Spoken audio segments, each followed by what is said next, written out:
Because if the referee fails to do that, then of course who will kill or who can carry the ball, run into, push the goalkeeper down and throw it in.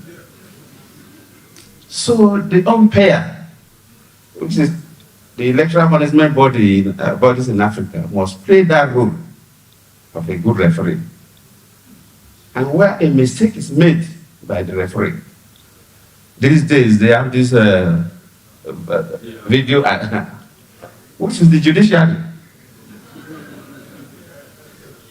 If the judiciary doesn't play that well, that where there's an error and where the umpire makes a mistake, and the judiciary will correct it. If the judiciary decides to look the other way, then we are building a society where people, when they want to go for election, you prepare your army. We are lucky that they do election, everybody said it was peaceful. Well, the results have been announced, the judiciary will deal with the rest, but basically, because of the number of policemen and the military, that was peace. But would we continue this way? We cannot continue this way as a nation. So we have no choice as a nation than for all of us to build a culture of peace. And out of the 10 top countries that are in conflict globally, 3 of them are in sub-Saharan Africa, and quite a number of countries around us, including us, are in one form of conflict or the other. And when you look at what causes conflict in Africa, most cases is struggle for leadership, contestation for power. And that is the main cause of conflicts. Sometimes when you go to a society and people can tell you all kinds of stories, but by the time you do proper analysis and think deeply, you know that most causes of conflict is leadership struggle. And that is why I'm also worried about my country, Nigeria. Of course, people say politics is a dirty game. And the way we play our politics must be clean. We cannot play politics that will elicit conflict. You remember Obasanjo, the former president, recently made a statement that politics is not dirty. But the people that play the politics come to play politics with their dirty minds and dirty habits and dirty character. And that is why people say politics is dirty. And in that case, we must all begin to think differently. We must cultivate the culture of peace. And of course, we know when we talk about the culture of the people, it has to do with everything that you do around you. Yeah, how you prepare your food, how you worship your God, how you do your marriages, your burial, everything about the language you speak, all these are part of the culture. And when we develop that culture of peace, you do it seamlessly. You don't even feel that you are doing something that is good. And until we get to that level where we develop the culture of peace, in this country, we will always have major conflicts in our elections, and one day this country will erupt. And we all know how, let me use the politics, because that is what the major cause of conflicts in Africa is: politics or struggle for leadership. And without us strengthening that aspect, without us developing that culture of contesting election peacefully, we will always be in conflicts in Africa and also in Nigeria. It's dangerous, what we are seeing. Let me use what you have seen. We just finished elections in Edo State, and even if you were not in Edo State, the Yaga people here were in Edo State, but most of us was the media and read from social media and so on. So you see that there's much tension. Even though results have been announced, somebody has been announced as a winner, but there's tension, because there are certain things that probably were done differently. And we must move away from that. In our electoral processes, we must develop that culture. I've been to quite a number of African countries, and YEG Africa, I used to meet them in a number of those countries. Let me give an example, like a country in West Africa, Senegal, had their elections not too long ago. And because they have developed that culture, you see, they did not use any technology to do the elections. I don't want to bore your ears by explaining what I observed. Very simple. Here in Nigeria, we talk about technology. Without the human mind being ready to do what is right, even if you bring the technology, it will be manipulated. My time, it was the card reader. That card reader almost caused crisis in the country, especially when I wanted to vote, and the card reader rejected me as the sitting president. My wife wanted to vote, and the card reader rejected my wife as the first lady.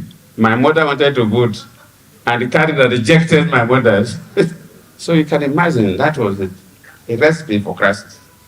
We have to manage the situation, otherwise Niger Delta would have gone into flames. And of course, would have engulfed the rest of the country. So the human mind must be attuned to that, or must develop that culture. In Senegal, everybody that was involved in the electoral process was ready to do the right thing. The electoral management body, like our Inec, was ready to do the right thing.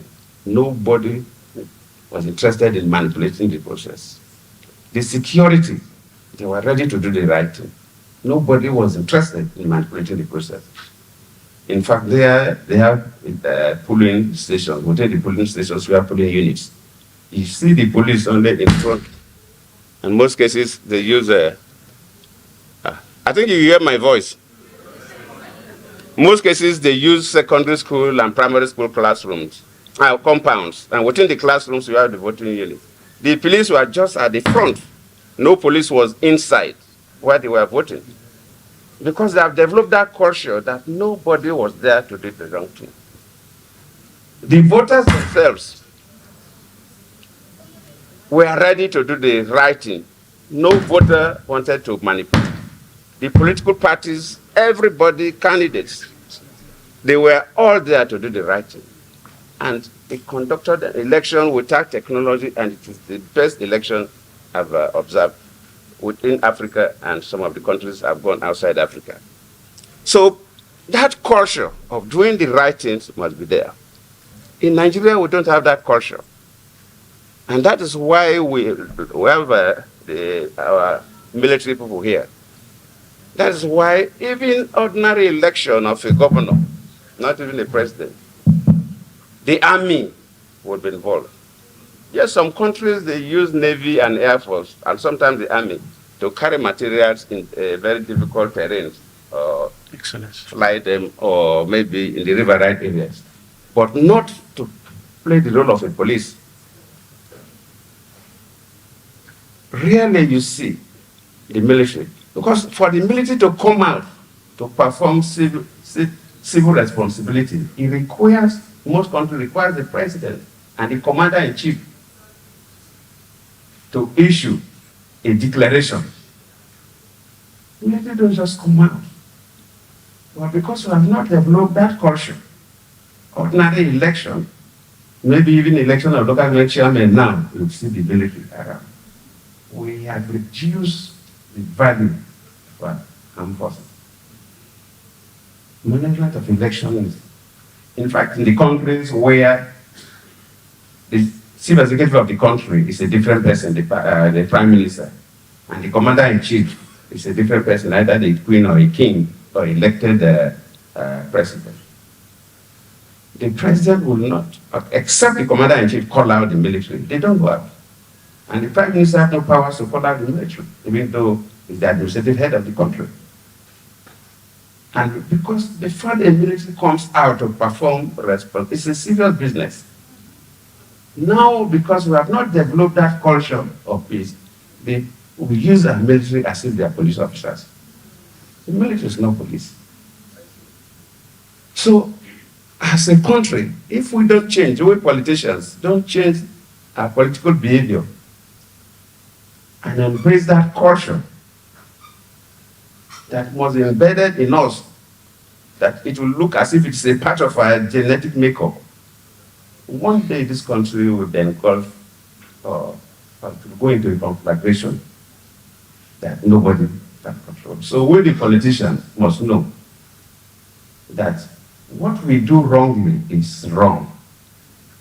And when we politicians justify evil things and say it is politics, somebody does something that's evil, say it's politics. It's not politics, you're a criminal.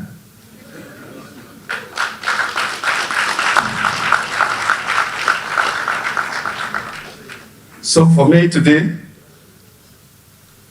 as the chairman, to declare this event open, I'm calling on all Nigerians, not just the politicians, because all Nigerians vote, all Nigerians, to develop that culture of peace, especially in our struggle for leadership. The vote, the electoral management body, the security, the political parties, the voters themselves, the judiciary, and always relate elections to the game of soccer. In the game of soccer, while these young men and women are in the field, sometimes they can get so charged that they even want to bring their colleague down. But the referee will know whether to give you a yellow card or a red card. To join you today for the International Day of Peace 2024. It's a unique day. We've listened to the DG who mentioned it.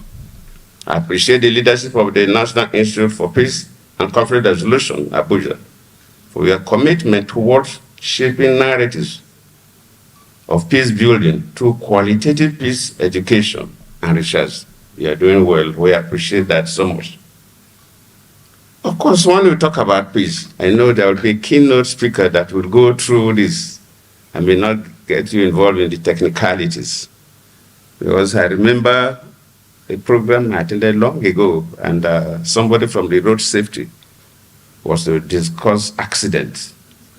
And when he gave us the technical definition of accident, means that if you want to go to work and you think you can drive down there within 30 minutes, and you get to a serious traffic and delay you for 1 hour, that is accident. And those of us who are ordinary people say, is that accident? Because our own definition of accident is that there must be impact. A vehicle must hit some object, human or otherwise. But that is the technical definition of accident. So we'll listen to the technical person. But for me, peace, the word peace, originated in the 11th century. And that word came from one Anglo-French word, paix or so. I don't speak French, I don't know how to pronounce it. And the old French word, PAIS, paix. And both words originated from the Latin, pax.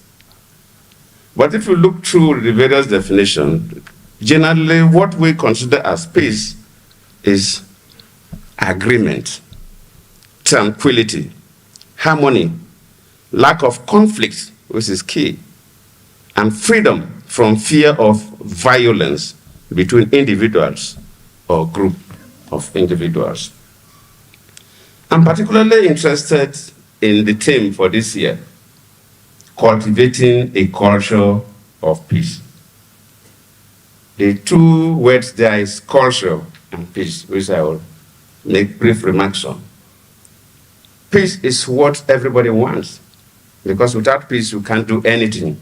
We all remember that peace is the foundation for sustainable development, and without it, no nation can achieve meaningful progress.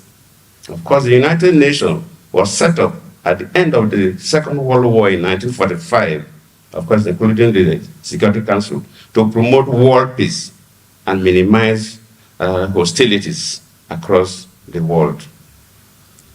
So everybody needs peace. The whole concept of UN, I expected so many NGOs to be here.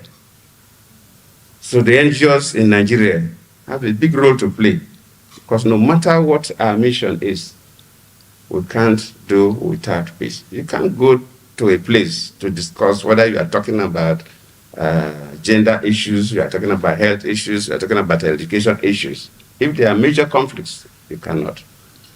So I expect all the NGOs, all the civil society in Nigeria, including the Goodluck Foundation, which I am the chairman, to focus on peace.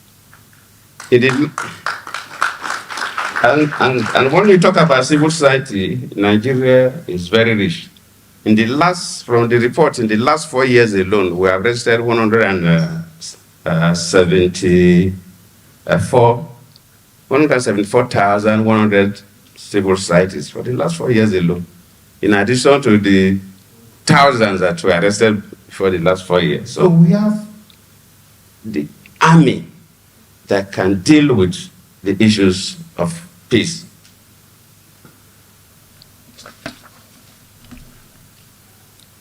And just like I said, I like the theme, the culture of peace, cultivating the culture of peace. So what is culture and what is peace? And if you look at what is happening now, and you look at the 2024 Global Peace Index, you see so many countries are in conflict. And so guys, everybody in Nigeria know that, the last election was a show of shame. It's only the APC that came out to say, wow, INEC did a perfect job. But for every Nigerian who is patriotic and really want to see this nation move forward, everybody know that, the last election was something else. As in, Nigerians saw what they've never seen before. And guess what? When we were told to go to court, in case you are not satisfied, when we went to court, we saw the worst of it. People were really so sad by what INEC did. But I think what really caught Nigerians, made them even more sad, was the action of the judiciary. Because you were looking for help and you ran to the judiciary hoping that they were going to help you. They ended up worsening the situation. And as it stands now, people don't even know what to follow in terms of the latest electoral act that was passed. You don't know if you should stick to it or not, because the judiciary made a mess of the whole thing. Sometimes you just wonder, why do we even have the National Assembly when they pass a bill and the bill is not upheld, it's not obeyed? Whosoever that disobeyed does not even encounter any punishment. And that is just the real problem. That is the main thing that Nigerians are going through. But it's good that people like the ex-president, the former president of Nigeria, has come out to air his view, telling Nigerians that the judiciary did a very bad job. It was not just INEC alone. INEC did a bad job, we all know. But guess what? The judiciary did the worst, because they were supposed to correct the ills of INEC, but they ended up aiding it. And that's why INEC today, even since after the 2023 presidential election, INEC just keep repeating that trend. INEC has been repeating that trend in terms of election rigging, all kind of manipulations across states. And it appears this trend is not going to end anytime soon. With what will happen with Tinubu being the president of Nigeria and all these politicians still holding the positions they are holding, things are not going to get better anytime soon. Let me know your thoughts in the comment section below. Please don't forget to subscribe to the channel, turn on the notification bell. Please give this video a like so that YouTube can recommend it to others. Drop your thoughts in the comment section below. Thank you.